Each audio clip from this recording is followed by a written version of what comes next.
আসসালামু আলাইকুম।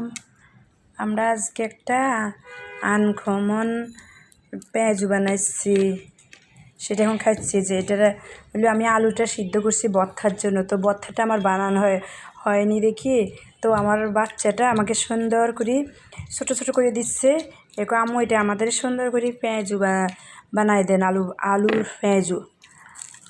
তারপরে আমি আরও এটার সাথে 3টা পেঁয়াজ দিছি, একটা টমাটো, 1 পিস লেবু চিপড়ানোর রস দিচ্ছি, ধনিয়া পাতা, কাঁচামরিচ, সব মশলা দিয়ে এটা বানাচ্ছি। দেখছি খুবই মজা হচ্ছে, পেঁয়াজ সহ খুবই মজাটা। যে আমার বাচ্চারা নিয়ে খাচ্ছে। আমার বাসায় সস নাই, হ্যাঁ সস আনা হয় না, আর বাহিরের সসটা আমি খুব কম দিই আমার বাচ্চাদের। আমি বাহিরের থেকে টমেটো কিনে নিয়ে আসি, ঘরে খুব সুন্দর করে বানাই দিই।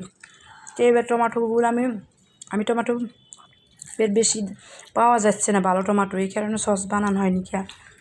তবু নিয়ে আসবো একটা কিনে, বাচ্চারা যখন খুব পছন্দ করে। আমি সব সময় ঘরে বানাই রেখে দিই, অনেক সস বানাই রেখে দিই, কিন্তু এই বছর একটু বানানি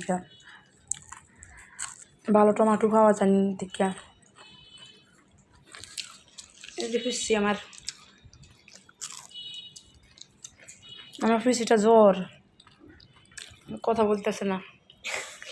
আমার 2 ফিরছি জ্বর, এক বড়টারও জ্বর। সে কিন্তু খুবই সুন্দর সুন্দর করে কথা বলতে পারে, এখন কথা বলে না। খাওয়ার খেতে খেতে আপনার সাথে অনেক গল্প করছি। সবাই ভালো থাকবেন। আসসালামু আলাইকুম।